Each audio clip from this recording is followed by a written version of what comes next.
Arab Saudi dalam tata kelola haji sekarang itu menggunakan mekanisme pasar, Pak. Sudah lengkap kalau soal petugas gitu ya. Haji Indonesia itu menjadi benchmark daripada penyelenggara ibadah haji negara lain, Pak. Turki, Malaysia, kemudian Afrika, itu pada studi banding ke kita. Iya. Itu sudah human trafficking, bahwa tanda petik perempuan-perempuan penghibur itu sudah ada Pak hari itu, yang digunakan untuk lobby oknum-oknum syekh yang ada di sana. Bahkan ulama senior di Arab Saudi kan mengeluarkan fatwa haji yang tidak menggunakan, yang tidak sesuai dengan prosedur, yang tidak menggunakan izin, itu juga tidak sah.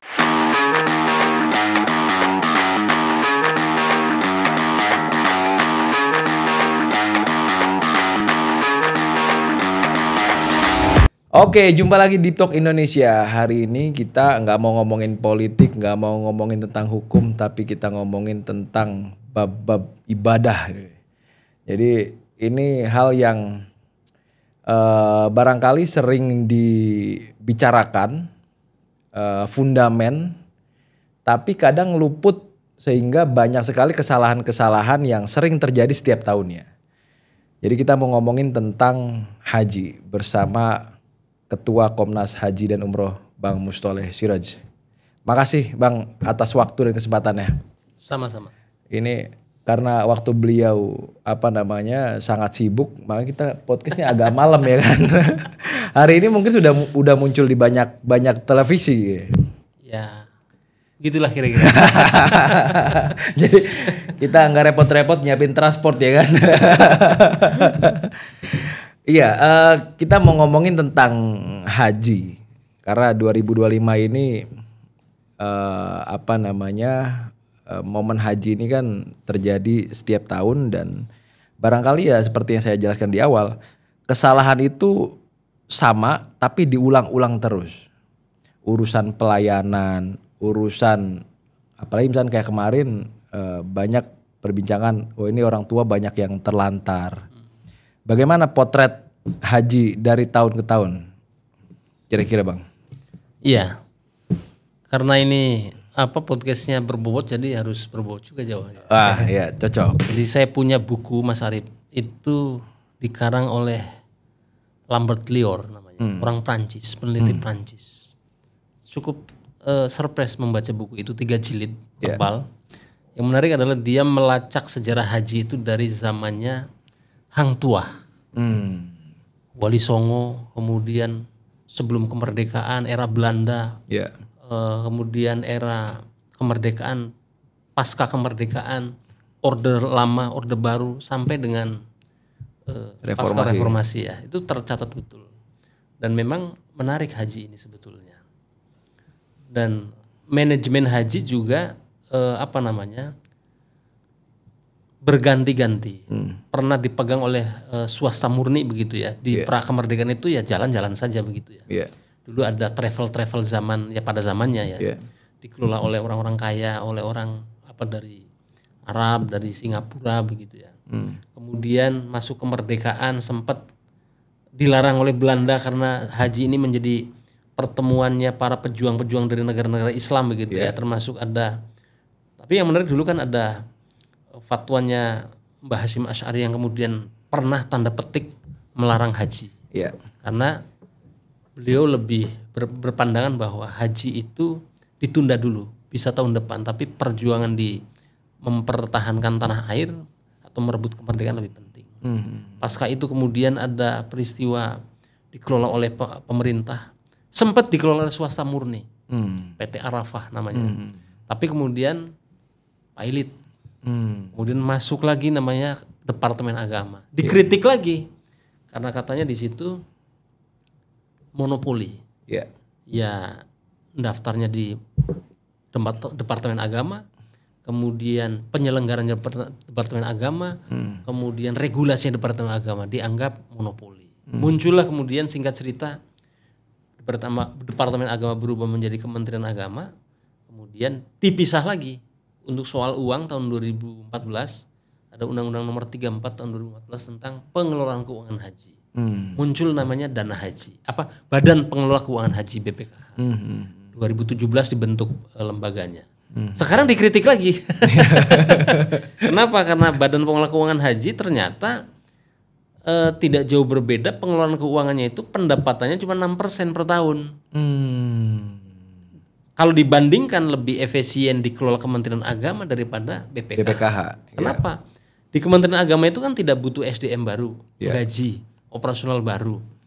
Dan yang terpenting tidak menggaji sangat besar pimpinan pengelolanya karena dipegang menteri. Kalau BPKH satu orang pimpinan itu gajinya per bulan itu 130 juta. Belum tunjangan bahkan pensiunan. Dari mulai 2017. Nah, singkat cerita kemudian Pak Prabowo di era kepemimpinan beliau kemudian kan mencetuskan namanya Badan Haji Indonesia. Iya.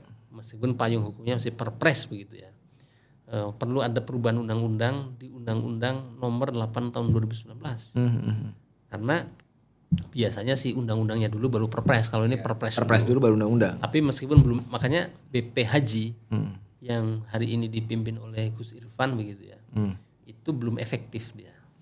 Secara eksekusi masih dilakukan oleh Kementerian Agama, kontrak-kontrak, kemudian leading sektornya lah ya, itu masih dipegang oleh Kementerian Agama. Karena undang-undangnya memang belum dirubah. Keterlibatan BP Haji hari ini itu sekedar membantu supervisi, monitoring, tapi eksekusinya tetap masih di Kementerian Agama. Singkatnya begitu Mas. Iya dan kalau akhirnya pertanyaan selanjutnya, kalau akhirnya dari sejarah ada dari swasta kembali pemerintah sampai akhirnya dibuka BPKH, urusan keuangan dan sebagainya. Catatan dari Bang Mustoleh sendiri, apa yang seharusnya dibenahi sehingga itu akhirnya jadi baku gitu loh. Jadi baku dalam arti udah nggak ada perubahan-perubahan lagi. Ini yang kemudian yang kadang-kala menurut saya potret masyarakat itu melihat haji itu kan sesuatu yang statis. Betul. Padahal jadi semuanya misalnya harganya harus segitu. Bisa Pak. Kalau kita selami haji itu lebih dalam, ini kompleksitasnya itu luar biasa. Soal harga biaya yang sering menjadi perbincangan ya, dan selalu ya memang menyedot perhatian publik. Itu soal biaya. Jadi orang melihatnya bahwa haji ini adalah ansih Kementerian Agama Republik Indonesia. Keliru itu sebetulnya. Haji ini hari ini memang ada gap yang kemudian tidak ketemu nih. Di Indonesia haji itu kan akhirnya karena tadi pernah dikelola oleh pemerintah, oleh swasta, akhirnya kemudian win-win solution. 92% itu dikelola oleh kuotanya itu dikelola oleh Kementerian Agama, haji reguler namanya. 8% itu dikelola oleh swasta, travel, PIHK, penyelenggaraan ibadah haji khusus. Tapi memang tetap leading source Kementerian Agama nih. Nah, kalau ditelusuri sesungguhnya Indonesia itu hanya mengikuti regulasi atau perkembangan yang ada di Arab Saudi, Pak. Ingat kita itu adalah negara pengirim jamaah. Nah, yang kemudian dalam penyelenggaraannya itu kan yang menentukan adalah negara tuan rumah, Pak. Betul Arab Saudi. Haramain. Iya. Namanya Raja Arab Saudi. Nah, maka segala ketentuan misalnya harga hotel, kemudian transportasi, akomodasi, terus di tiga titik penting puncak penyelenggaraan ibadah haji yaitu Arafah, Musdalifah, Mina yang disebut Armuzna. Itu juga punya harga sendiri, Pak Arif. Nah, terlebih kalau dulu itu berarti katakanlah sebelum pandemi nih. Itu kan dikelola itu namanya muasasah. Muasasah itu semacam BUMN-nya Arab Saudi lah. Sehingga tidak terlalu profit oriented. Karena dia negara ya. Nah, tapi sekarang pasca pandemi itu betul-betul dilepas swasta. Di Saudinya Di Saudinya, Pak. Jadi untuk catering, transportasi, akomodasi, terus tadi di Armuz, di Masyair namanya istilahnya. Itu kemudian ya kontraknya itu dengan swasta, Pak. Otomatis kan profit oriented. Dan mau nggak mau Indonesia harus ngikutin itu. Harus ngikutin itu kan. Nah, tapi di sini kan government, Pak. Jadi di sini kalau dulu kan G2 government to government. Sekarang G2B. Di sininya masih government, di sana udah bisnis ya. Udah bisnis. Nah, ini saja sudah pengaruhnya besar sekali, Pak. Maka kalau kita sederhanakan pembahasan haji di era terdekat ini, haji sebelum pandemi dan sebelum dan setelah pandemi beda jauh. Harganya, pelayanannya memang ada peningkatan. Ada peningkatan layanan apa segala macam, keamanan, relatif, kemudian digitalisasi begitu. Tapi intinya adalah, dan satu hal lagi, ini ada transformasi yang luar biasa di Arab Saudi, Pak. Arab Saudi itu mengalami perkembangan yang lompatan ya. Ya orang mau bilang sekuler itu urusan lain lah. Tapi intinya begini, naiknya MBS Muhammad bin Salman sebagai putra mahkota, itu kemudian membawa kebijakan yang luar biasa berbeda. Apa itu? Jadi ada namanya visi Arab Saudi 2030. Apa itu? Arab Saudi mencanangkan di 2030 ke atas itu devisa negaranya itu tidak mau bergantung lagi dengan minyak. Kan selama ini kan pakai minyak nih. Nah minyak kan dia terbatas, resource yang terbatas gitu ya. Dia menyadari itu Arab Saudi itu. Lama-lama akan habis. Nah dan sekarang sudah mulai terasa tuh.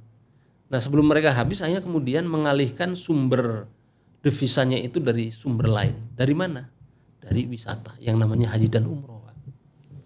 Nah dari sinilah yang kemudian visi Arab Saudi 2030 ini kemudian merombak banyak, dan sekarang kan punya kotanya yang namanya Mukab ya, yang kalau tidak salah itu butuh investasi berapa? 6.000 triliun atau 60.000 triliun saya lupa. Ambisius, makanya banyak perubahan Pak. Sekarang dibuka, jadi Arab Saudi itu jangan dikira sekarang padang tandus, sekarang itu padang gurunnya itu sudah dirubah menjadi, kalau kayak di sini tuh kayak di Sentul lah kira-kira. Udah agak adem lah ya. Udah adem Pak, diciptakan di sana destinasi-destinasi wisata, karena akan ada, dan dia pasti kan yang menjadi tulang punggungnya itu kan haji dan umroh. Betul.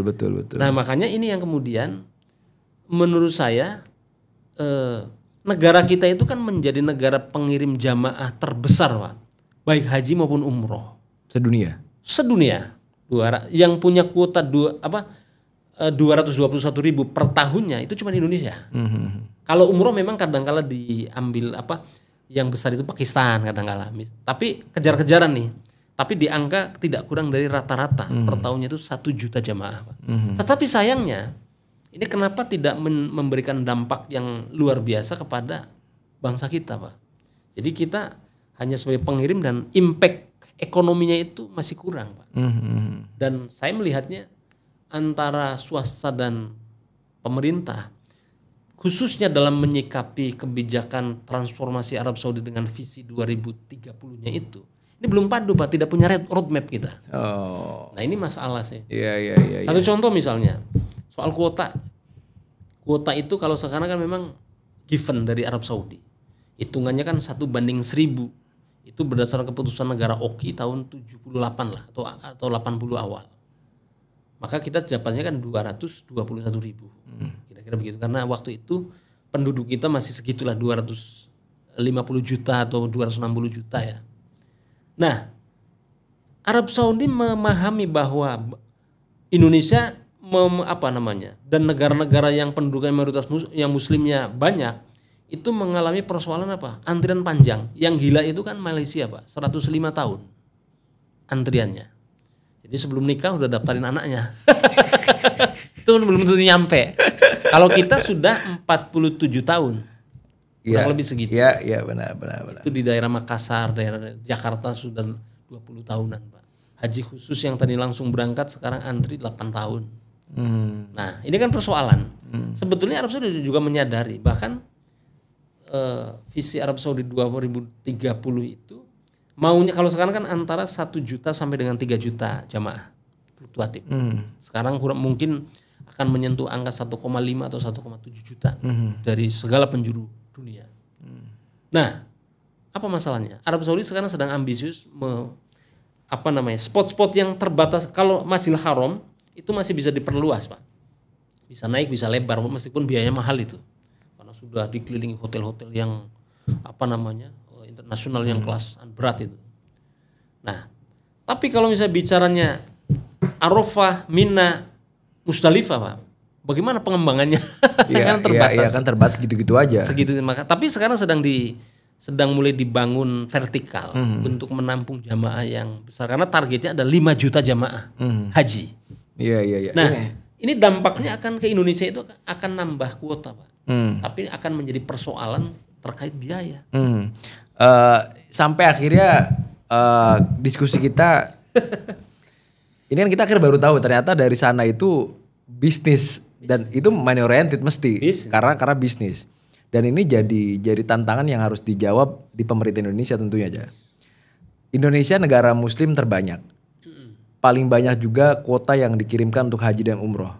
Kalau saya ngeliat misalkan cuplikan Jam Mustoleh di beberapa televisi, umroh aja kita hampir berapa juta tiap tahunnya untuk mengirimkan.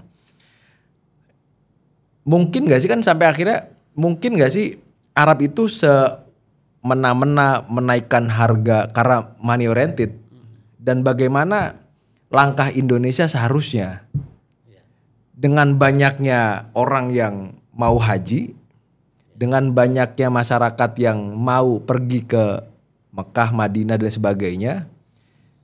Satu sisi juga Pak Prabowo nggak bisa ngambil untung di situ karena masyarakat ya. Iya. Satu sisi juga kita harus mengikuti harga di sana. Apa langkah yang harus ditempuh oleh pemerintah Indonesia? Jadi kalau cita-cita hampir setiap presiden, saya kira termasuk Pak Prabowo kan menginginkan harganya terjangkau, Pak. Iya. Iya kan? Iya. Karena apa? Kalau kita lihat misalnya data hari ini, 57.000 jamaah haji reguler itu ibu rumah tangga, 30.000-nya itu adalah petani, Pak. Berarti luar biasa nih perjuangan mereka nih. Nah, tetapi kemudian kita menghadapi kenyataan bahwa saya lebih suka membahasakannya adalah Arab Saudi dalam tata kelola haji sekarang itu menggunakan mekanisme pasar, Pak. Iya. Ada ada permintaan, ada tersedia, makanya siapa yang dahulu booking hotel dia biasanya lebih murah, Pak. Nah, tahun ini kan kalau kita lihat tahun 2025 ini itu kurang ideal karena perumusan BPIH diketok, biaya penyelenggaraan ibadah haji kan melalui DPR bersama Kementerian Agama BPKH di situ ya. Itu agak terlambat karena memang kemarin kita kan ada hajat politik ya, hajat pemilu. Sehingga kemudian harus nunggu pembentukan DPR, pembentukan fraksi, panja dan lain-lain, itu cukup memakan waktu. Sehingga diketoknya biaya haji untuk DP apa segala macam itu mepet. Nah, ini kan sedangkan di Arab Saudi itu kan first come first serve gitu ya. Siapa yang duluan bayar ya udah dilayani, kira-kira rebutan, Pak. Mana yang dekat dengan misalnya kalau di Mina itu kan dekat dengan Jamarot gitu ya. Iya. Kemudian kalau di Arafah itu yang tendanya itu aksesnya bagus, tidak di tengah-tengah gitu. Nah, ini terutama memang di hotel akomodasi di Mekah begitu ya. Dan kemudian di Mina. Karena Mina itu krusial. Karena kalau kita misalnya mengikuti prosesi ibadah haji yang paling berat itu ya di Jamarot, Pak, lempar jumroh. Jalan kaki lewat terowongan. Dan itu kalau fisiknya nggak kuat ya tumbang di situ. Kalau di Sa'i misalnya di Masjidil Haram itu agak pegal sedikit bisa minggir kemudian minum air zam-zam, Pak. Iya. Tapi kalau di Mina itu terowongan besar, kemudian tunnel begitu ya. Kemudian tidak boleh berhenti dibentak sama askar. Karena bahaya, Pak. Meskipun itu sudah dibikin one way. Iya. Pasti desek-desekan itu nanti. Kalau ada berhenti 1 orang, 2 orang numpuk-numpuk nanti kayak terjadi tragedi Mina tahun 91. Iya. Itu makanya kembali ke topik tadi. Jadi sudah mekanisme pasar, Pak. Kenapa? Karena kalau dulu muasasah, sekarang syarikat perusahaan-perusahaan, Pak. Nah, maka kan ya yang berlaku kan mekanisme pasar. Iya. Pertanyaan selanjutnya, bisa nggak sih orang miskin itu berangkat haji, Bang? Kalau soal itu, jadi kalau akhirnya mekanisme seperti itu ya? Kalau saya begini, Pak, membagi 2 hal. Jadi kalau disebutnya penyelenggaran ibadah haji itu bisnis. Kenapa?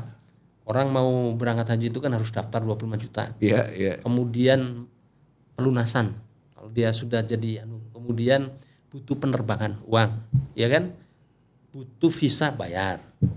Bikin paspor, suntik meningitis, bayar. Hotel bayar, semua berbayar, Pak. Dan semua fasilitas yang disediakan oleh di negara tujuan Arab Saudi itu kan berbayar. Itu namanya penyelenggaraan. Tapi ingat, haji itu kan juga punya dimensi asketis. Dimensi tasawufnya ada, Pak. Jadi cerita-cerita bahwa tadi data yang baru tadi itu 57.000 itu kan petani, ibu rumah tangga, Pak. 30.000 itu kan petani, berarti hebat mereka nih. Maka ada istilah panggilan. Saya lupa ayatnya, wa'adzim finnasi gitu. Ya tuka haj tapi saya mohon maaf penghafal nih. Tapi ini bahwa ini kan syariatnya Nabi Ibrahim yang kemudian diteruskan oleh syar'un man qoblana kalau kata bahasa fikihnya itu.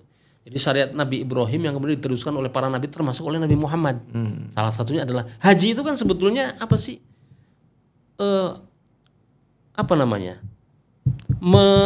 jejaknya Nabi Ibrahim itu kita ikuti lagi, Pak. Kan cerita sa'i itu kan cerita Siti Hajar nyari air gitu kan. Ya. Kemudian ada namanya maqamu Ibrahim gitu ya. Makam Ibrahim bukan makamnya Nabi Ibrahim tapi kakinya Nabi Ibrahim yang dulu membangun Ka'bah. Sekarang jadi itu adalah napak tilas perjalanannya Nabi Ibrahim. Iya. Nah, makanya dimensi itu yang kemudian saya sering menyatakan bahwa haji itu adalah panggilan Tuhan, panggilan Allah.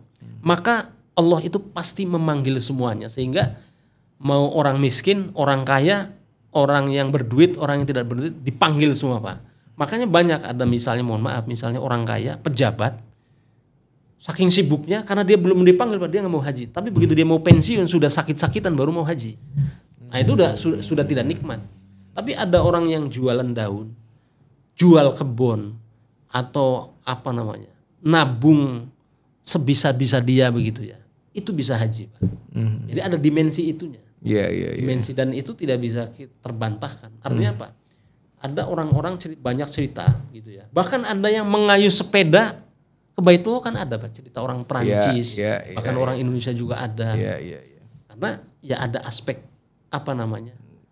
spiritual yang kemudian memang janjinya Allah di situ. Kalau dulu cerita-cerita kiai naik ikan gitu ya, Pak. Nah, kalau orang-orang dulu kan lebih dahsyat lagi, Pak. Jadi kalau zaman misalnya prakemerdekaan itu kan naik pesawat itu kan kira-kira mulai tahun 70-an ya. Pesawat terbang nih. Dulu kan pakai kapal. Naik kapal ya benar. Jadi kalau naik kapal itu maka wajar ketika orang yang berhaji itu secara di kalangan masyarakat tertentu punya level strata sosial yang ditempatkan berbeda, Pak. Kalau kita lihat sejarahnya itu wajar. Kenapa orang ketika satu dia harus mampu fisik dan biaya. Yang kedua ketika dia berhaji itu kan bisa sampai setahun bolak-balik karena pakai kapal. Sehingga ketika perpisahan dengan keluarganya dengan orang tercintanya melepas dia itu mau haji itu melepas dia ini saya merinding nih, Pak. Melepas orang mau haji itu sama saja melepas dia mati kira-kira begitu. Kan ada bajak laut, belum lagi cuaca buruk gitu.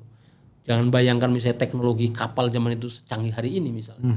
Di sana juga ketemu bajak lautnya belum. Perompak gitu ya. Syekh-syekh yang nakal-nakal misalnya, oknum-oknum di sana juga ada zaman. Bahkan saya dikasih buku. Yang menarik adalah ketika pakai kapal orang berangkat haji kan dulu transitnya di Singapura tuh. Ada namanya Herclots namanya.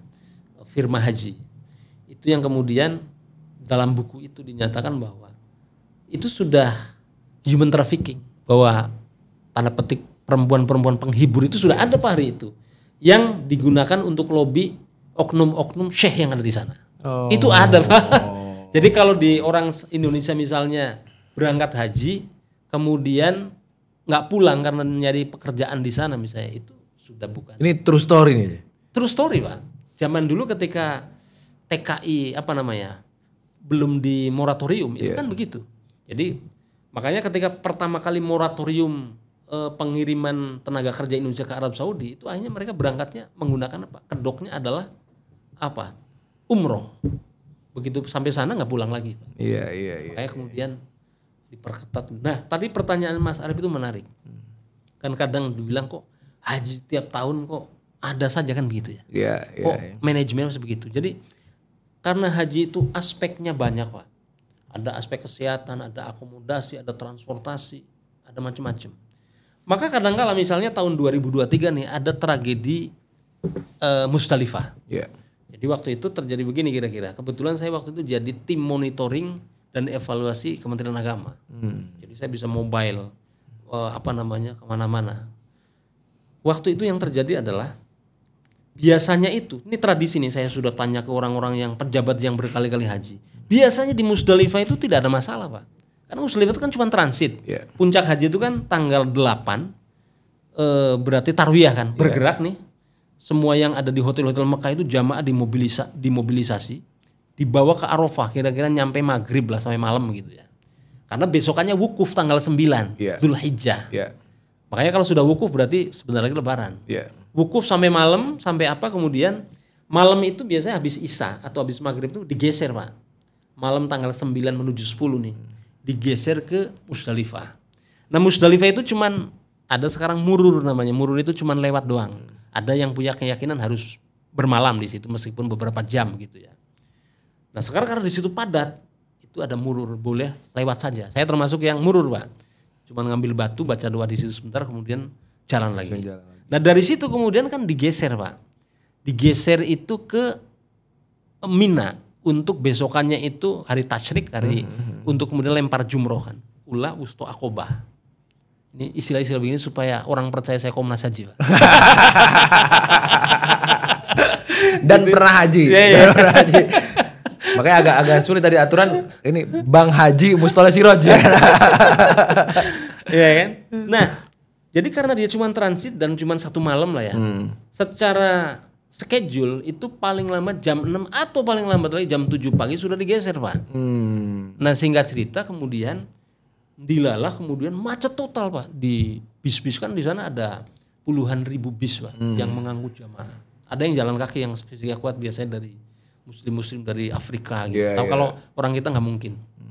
Nah, di situ setak macet berjam-jam, akhirnya ada ribuan jamaah yang terjebak di Musdalifah sampai dengan jam 2 siang, Pak. Bayangin, di situ tidak ada makanan, toiletnya susah dicari. Kemudian minum, Pak. Makanya banyak yang minum air bekas.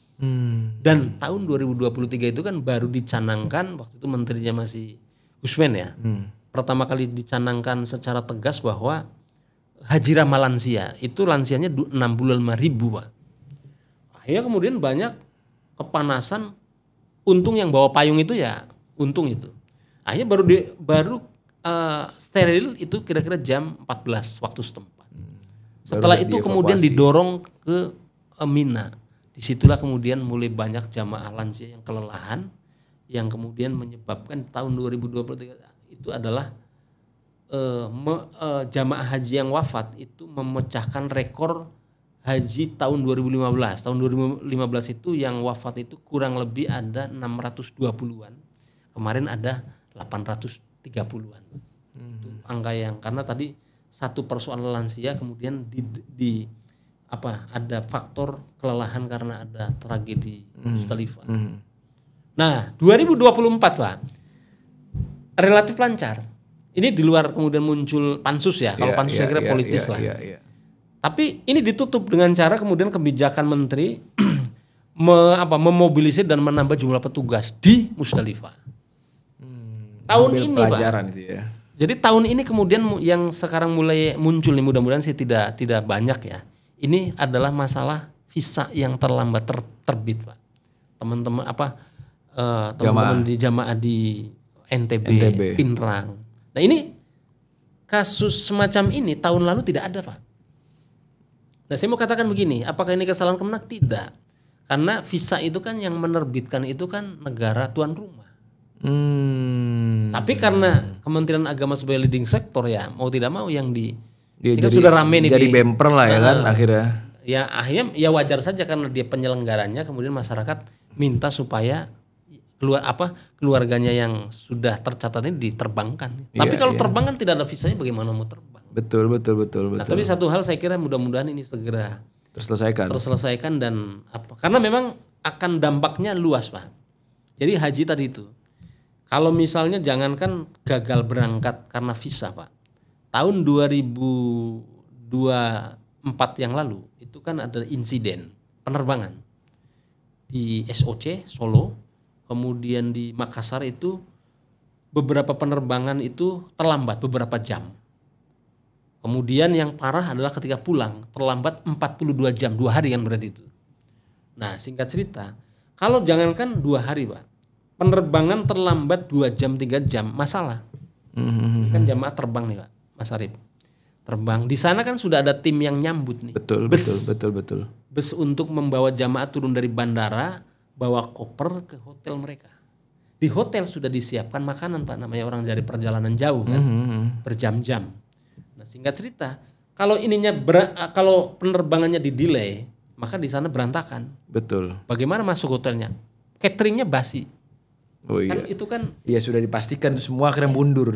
Mundur semuanya Pak. Dan ini tidak mudah, makanya kalau orang bilang bahwa haji kok tiap tahun tapi kok masalah ada terus ya. Memang dinamis Pak. Belum lagi nih. Ini baru internal kita Pak. Belum lagi kebijakan Arab Saudi yang sulit ditebak. Tiba-tiba blokir jalan. Ya kita tidak tahu ya, mungkin ada laporan intelijen atau memang kondisinya harus ditutup atau apa. Iya. Dan jangan salah, namanya kalau Arab Saudi itu kan kalau musim haji itu kan di atas siaga 1 itu apa sih? Siaga tinggi ya. Ada gelar pasukan Pak, tapi ini jarang diekspos ya. Iya. Karena apa? Apalagi dalam kondisi geopolitik seperti sekarang yang Pakistan lagi menghangat gitu kan, kemudian Israel dengan Yaman Houthi. Nah ini saya kira siaga tinggi. Karena memang sejak bulan-bulan inilah ya sampai dengan nanti bulan Juni. Kan puncaknya kan tanggal 4 sampai tanggal 9 Juni, Karmusna, puncak haji. Nah itu akan Arab Saudi itu kan mengerahkan bukan seluruh lah, artinya pokoknya dijagain lah. Tentara yang turun lah, bukan cuma polisinya, bukan cuma Satpol PP-nya gitu, tapi juga militer. Jadi karena apa? Seluruh mata dunia, orang jutaan manusia dari berbagai macam negara itu kan tumpah di situ. Pelajarannya adalah tahun kemarin 1.200 jamaah haji dari berbagai negara meninggal. Sebetulnya bukan karena lebih banyak pada cuaca ekstrim. Iya. Dan ini kadang memang yang jadi problem juga Bang Mustoleh. Saya ngobrol sama nenek saya. Udah tua nih sih bilang. Kayak 2023 juga berangkat. Terus jawaban nenek saya apa? Ya nggak apa-apa, kalau meninggal di sana juga nggak apa-apa. Persis. Dan ini hampir pola pikir orang Indonesia kan begitu tuh Bang. Nggak apa-apa meninggal di sana, nggak apa-apa kok. Orang cita-cita saya pengen meninggal di sana. Jadi orang haji itu bukan akhirnya pengen pulang lagi, bahkan punya cita-cita ingin meninggal di sana. Betul. Ini kan akhirnya jadi repot bagi pemerintah sendiri, dan mau nggak mau harus dijawab gitu hal-hal yang semacam ini. Sekarang sebetulnya tahun 2025 ini ketat Mas Arif. Ketatnya itu ini kebijakannya agak berbeda. Saya sih menduga ada kalkulasi pemerintah Arab Saudi terkait dengan keamanan negara. Karena di sekitarnya sedang konflik dan sekarang kan mulai meluas nih. Nah, jadi ini baru pertama kali kemudian jadi sejak tanggal 13 April itu adalah terakhir apply visa umroh. Setelah itu nggak bisa. Kemudian maksimal orang umroh itu 29 April. Orang harus, kalau dia visanya umroh harus keluar Pak. Nah kemudian ini untuk persiapan haji. Kemudian orang yang berhaji itu hanya boleh dengan visa haji. Kalau dulu kan masih bisa nyelip-nyelip visa umal, visa amil, multiple, ziarah dan lain-lain lah, kunjungan. Kalau sekarang nggak bisa. Sekarang udah nggak bisa? Nggak bisa Pak. Jadi kayak calo-calo mau ya kalau oknum pasti kan bisa bermain, tapi maksud saya kebijakan resmi negara ini baru tahun ini yang kemudian sangat ketat. Beda dengan tahun lalu juga ada sosialisasi, tapi yang ketat tahun ini. Sehingga sekarang kan kita bisa mencegah tuh 71 jamaah umroh, kemudian di sana kemarin tapi bobol 30 jamaah sudah sampai di Arab Saudi, tapi tidak bisa masuk Pak. Jadi jangan dikira kalau kemudian masuk bisa lolos bandara sini, imigrasi sini, kemudian sampai Jeddah misalnya bisa haji, nggak bisa Pak. Karena gerbangnya itu kan dijaga tentara. Di sana ada ratusan tentara setiap spotnya, bahkan satu bus itu bisa diperiksa oleh 3 kali, 4 kali, 5 kali oleh aparat Pak. Ya kita pasrah saja. Saya pernah ngalamin juga. Yang Monef itu kita ini apa sih namanya, gara-gara salah ngomong supirnya itu kemudian 3 jam Pak nggak boleh lewat. Padahal juga sudah diperiksa, tidak ada apa-apa. Akhirnya kita panggil teman-teman kedutaan dan kemudian menyampaikan bahwa ini tim Monef, baru lepas, tapi setelah nunggu 3 jam. Nah maka Biasanya kan dan saya harus sampaikan di forum ini bahwa kalau coba-coba kemudian berangkat haji tanpa menggunakan visa haji tahun ini, Pak, itu kan ancamannya jelas. Diusir, deportasi. Kemudian denda sampai dengan 450 juta. Kemudian dipenjara iya. Kemudian yang paling ekstrim adalah di blacklist masuk Arab Saudi atas nama apapun 10 tahun. Itu terjadi, Pak. Tahun saya itu orang sudah nyampe Jeddah, sudah turun dari pesawat nggak boleh masuk, diusir. Ya pulangin. Kemudian ada salah satu ketua DPRD Jawa Tengah yang kemudian juga dipenjara tuh gara-gara menggunakan visa bukan haji tahun lalu. Kalau di browsing ada tuh ketua DPRD. Kemudian ada satu lagi misalnya yang furoda gitu ya. Furoda itu kan sebetulnya di luar visa resmi, kuota resmi. Itu pun harus spot jantung karena ada salah satu pimpinan lembaga negara, istrinya, suaminya pimpinan lembaga negara, nggak usah saya sebut. Nanti di browsing aja. Tapi nggak ada kalau nggak ada. Tapi berdasarkan pengakuan yang bersangkutan, dia istrinya itu baru dapat visa mujamalah atau haji furoda itu 3 jam sebelum jadwal penerbangan, Pak. Ya untungnya dia nginepnya di bandara, Pak. Kalau nggak kebun. Nah maka kalau misalnya masyarakat ada yang menawari berangkat haji tanpa antri, hati-hati. Apalagi sekarang itu dugaan mendekati penipuan. Karena kalaupun masuk nanti kalaupun masuk itu nanti kucing-kucingan, Pak. Harus menyelinap ke bukit, harus berangkatnya juga kopernya nggak boleh difoto, nggak boleh pakai seragam, nggak boleh mutawifnya difoto. Nah itu tanda-tanda ilegal itu. Tanda-tanda siap-siap nanti di Arab Saudi itu. Karena kemarin kan kita sudah 2 tahun Mas Arif. Komnas Haji itu membuka pengaduan online pakai WA dan isian email dan lain-lain. Itu tahun kemarin kita ditelepon banyak jamaah yang nangis-nangis. Mereka jalur ilegal tadi yang haji tanpa antri.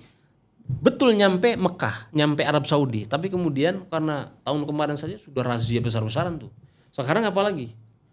Gudang-gudang yang diduga menjadi transitnya jamaah haji yang tidak menggunakan visa haji itu kan disegel. Kemudian sudah ada edaran dari pemerintah, dari otoritas Saudi, hotel-hotel tidak boleh menampung jamaah yang tidak menggunakan visa haji. Ini lebih ini lagi. Dengan banyak konsekuensi. Nah kemarin ada tuh laporan keluarganya nangis-nangis yang kemudian kita coba kontak, ternyata dia dikejar-kejar sama aparat sana, kemudian masuk apartemen dan apartemennya baik siang maupun malam itu tidak dinyalakan lampunya, gelap-gelapan. Ya di situ mereka sampai hajinya selesai. Iya. Ini bagi orang-orang yang kayak Adel gini, ini Bang, inilah perjuangan. Jadi padahal ilegal ya kan, tapi dianggapnya berjuang, Bos. Tapi tadi makanya ada yang bilang bahwa haji itu kan yang punya hajat itu Allah. Iya benar-benar. Jadi merasa dipanggil, pasti akan ditolong ya kan. Akan ditolong sehingga tadi itu kan persoalan keimanan, persoalan keyakinan, persoalan dimensi spiritualnya di situ. Karena tidak bisa, Pak. Ya Arab Saudi negara kita pun juga berupaya untuk meminimalisir. Paling bisa meminimalisir.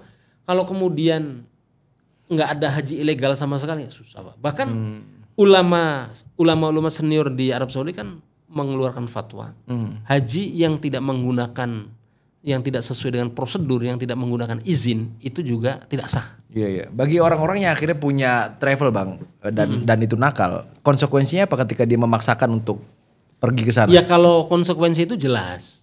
Kalau dia travelnya berizin dalam arti statusnya PIHK, penyelenggara ibadah haji khusus yang dapat izin dari Kementerian Agama, atau dia penyelenggara umroh gitu ya, yang dapat izin dari Kementerian Agama, terus diketahui dia memberangkatkan jamaah non visa haji atau tidak resmi, ya cabut. Tapi kan kadangkala persoalannya begini, Mas Arif. Orang-orang yang gagal berangkat, terutama yang katakanlah labelnya itu haji furoda, itu kan rata-rata orang berpunya, entah dia orang kaya, pejabat. Betul. Sehingga ketika dia gagal, dia tidak melapor. Dia tidak tidak expose. Kenapa? Ya nanti akan berbalik ke dia. Loh, pejabat kok nggak ngerti visa begini beresiko, kan begitu. Sehingga akhirnya ya diem-diem saja. Iya. Makanya saya berharap nanti kita ada nomor pengaduan Iya kan? Ya, boleh nanti kita catat. Ya. Boleh. Sudah ada nomornya. Nah, itu nanti boleh share peristiwa-peristiwa yang intinya begini. Kita kemudian membuat aduan ini untuk haji furoda, untuk haji khusus, untuk haji reguler terkait dengan layanan, Pak. Kan mereka sudah bayar sejumlah uang lunasan. Dan kemudian apalagi furoda kan di atas 300 juta, Pak. Nah, maka kewajiban daripada travelnya itu adalah memberikan layanan sesuai dengan yang dijanjikan, termasuk yang reguler, Pak. Termasuk tadi kan dokumen visa itu kan haknya jamaah. Iya. Kemudian nanti zam-zam 5 liter, kemudian dapat hotel yang layak, ada standarnya, standar minimalnya, SPM-nya. Kemudian penerbangan, kemudian apalagi kesehatan, kemudian ada bimbad namanya bimbingan ibadah. Karena ada standby di sana, ustadz-ustadz bahkan kiai senior ditempatkan di sana kalau ada misalnya orang bertanya, saya bagaimana nih, apa sih namanya hukumnya haji tamattu itu harus dam apa enggak, bagaimana cara damnya, itu kan butuh begitu. Sudah lengkap kalau soal petugas gitu ya. Haji Indonesia itu menjadi benchmark daripada penyelenggara ibadah haji negara lain, Pak. Turki, Malaysia, kemudian Afrika itu pada studi banding ke kita. Iya. Kita patut berbangga lah di situ. Patut berbangga, Pak. Jadi secara organisasi itu rapi. Ada namanya katakanlah Amirul Hajinya kan Menteri Agama, kemudian punya anggota. Kemudian di bawah Amirul Haji itu katakanlah ada Dirjen Haji. Kemudian di bawah situ ada kelompok terbang, kloter. Kemudian nanti ada karu, kepala regu. Kemudian ada karom istilahnya, kepala rombongan. Kemudian di Madinah itu ada namanya kepala dakar. Kepala dakar itu nanti membawahi sektor-sektor, Pak.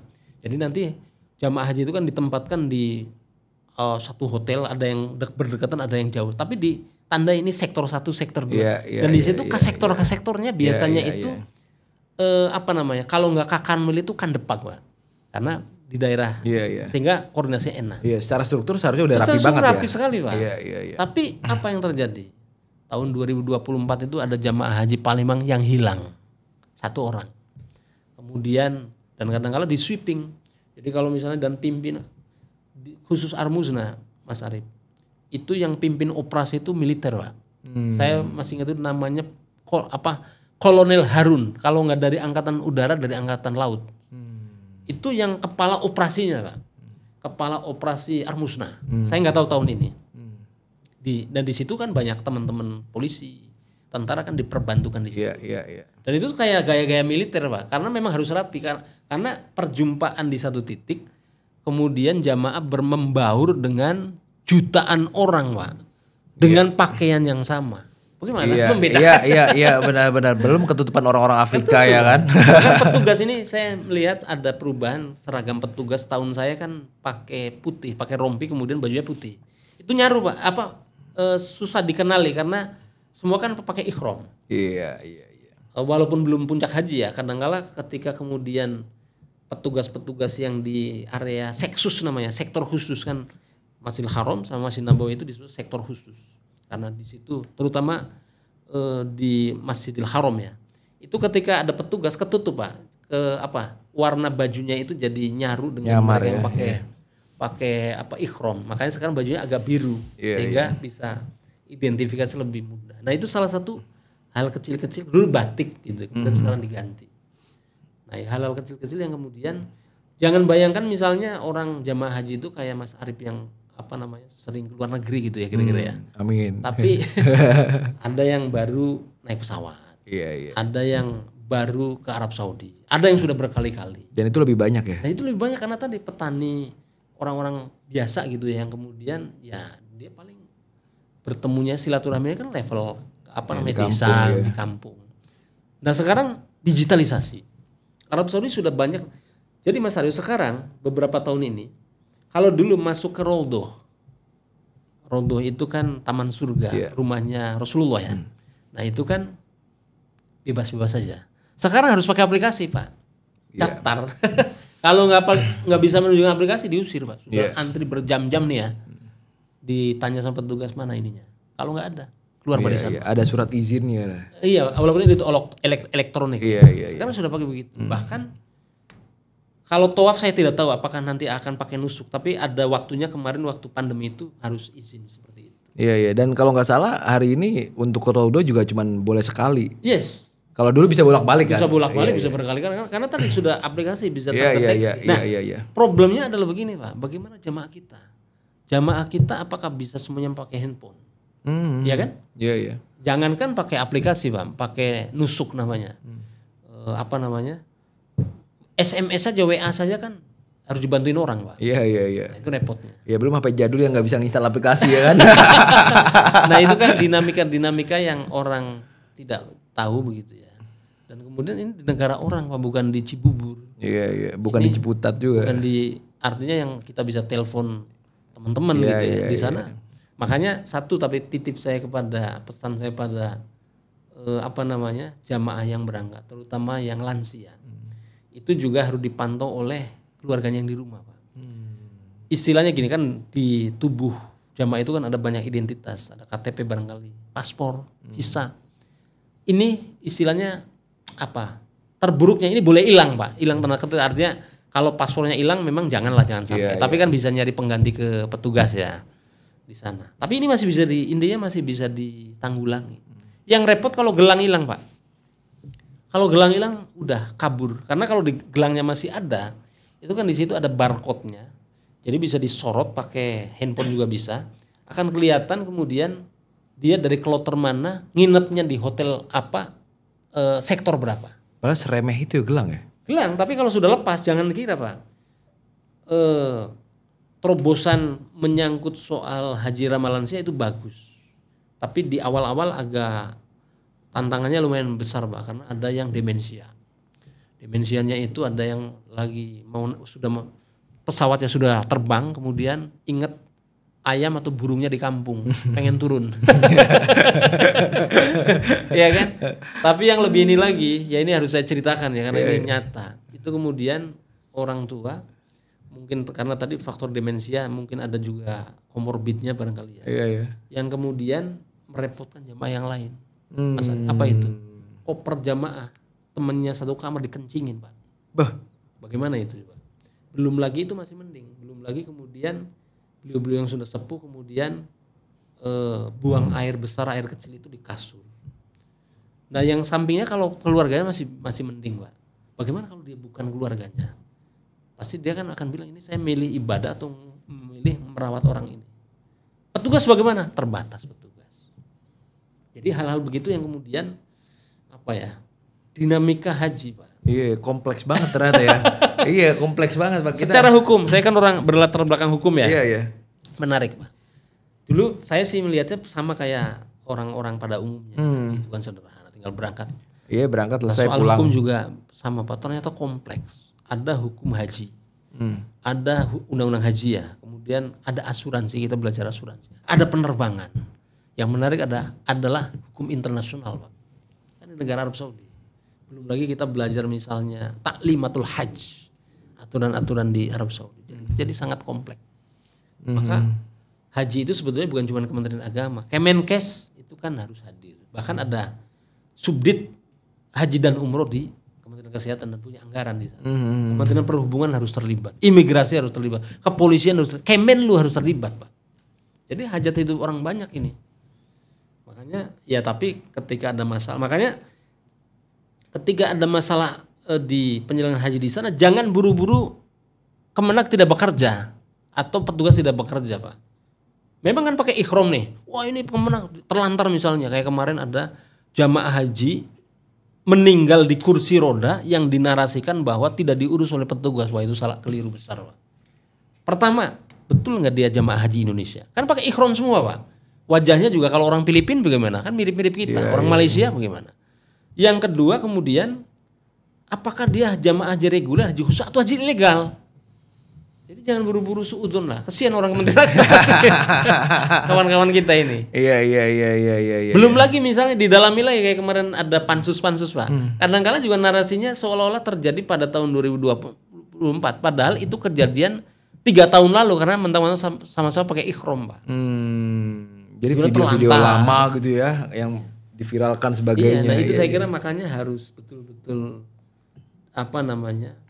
betul-betul cermat ya, tidak langsung terbawa opini terutama media sosial. Iya. Karena transformasi layanan haji saya kira Pak, itu sudah sangat berbeda jauh dari tahun-tahun sebelumnya. Ada perbaikannya jauh Pak. Kalau ada yang bilang bahwa tidak ada signifikansi terobosan-terobosan di haji itu salah besar. Itu omong kosong. Contoh kayak tadi, murur, tanazul, haji ramalan lansia Pak. Itu kan diksi-diksi yang belakangan terutama pasca pandemi menyikapi perubahan-perubahan penyelenggaraan ibadah haji yang dilakukan oleh Arab Saudi. Dan kondisi-kondisi di mana penumpukan terjadi, banyak lansia tidak berangkat Pak. Sedangkan mereka usianya kan terbatas secara matematis ya, misalnya sudah 80 tahun. Nah, tapi pengalaman 2023 Haji Ramalan Lansia di era di awal-awal itu kemudian memberikan banyak pelajaran Pak. Satu, tidak boleh sembarang lansia juga diberangkatkan kayak tadi yang demensia. Kemudian ternyata ada sakit bawaan yang berat, jantung, kanker yang sudah stadium berapa, itu juga nggak boleh. Makanya ini berkembang Pak haji itu. Ada namanya kemudian inovasi-inovasi yang kemudian muncul di situ. Di Arab Saudi sendiri setiap menjelang penyelenggaraan ibadah haji itu puncak ya, itu ada namanya semacam seminar lah ya. Namanya itu Fiqhut Taisir. Fiqhut Taisir lil Hajj. Intinya bahwa terobosan-terobosan hukum fikih yang memudahkan perhajian. Nah, ini kemudian direspon inovasi tanazul, kemudian haji ramalan lansia. Makanya muncul kemudian hukum fikihnya timbul istilah baru Pak. Istilahnya itu kalau dulu itu manistato'a ilaihi sabila kan gitu ya. Walillahi 'alan nasi hajjul baiti manistato'a ilaihi sabila. Yang haji itu adalah yang mampu. Pengertian fikih zaman dulu Pak, yang mampu itu yang bisa bayarin ongkos, bisa perjalanan lah intinya. Sekarang istilahnya adalah istitoah kesehatan Pak. Karena tadi kalau udah cancer, pokoknya penyakit berat, walaupun tadi bercita-cita meninggal di sana, tapi kan merepotkan. Iya. Haji itu sesuatu yang saya kira dinamis, yang tidak bisa termasuk tadi soal harga itu kan ada dinamika ekonomi global. Misalnya aftur kan dipengaruhi oleh oleh harga pasar kan gitu ya. Oleh situasi global juga. Belum lagi karena banyak menggunakan dolar, nilai tukar dolar. Iya. Asumsi BPIH biaya penyelenggaraan ibadah haji tahun ini itu kan 16.000. Sekarang dolar sudah 17.000. Nambah berapa miliar itu? Belum lagi misalnya pajak-pajak di Arab Saudi yang PPN misalnya. Pasca pandemi kan naik Pak. Kemudian tadi biaya di masyair. Ini kan semua dihitung. Belum lagi kemudian ini dikelola oleh syarikat-syarikat swasta-swasta.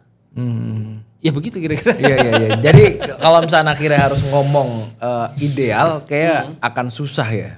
Karena dinamis banget. Jadi per tahun idealnya seperti ini. Nggak bisa stuck di situ-situ aja. Karena pasti akan dinamis dengan berbagai macam tantangan gitu.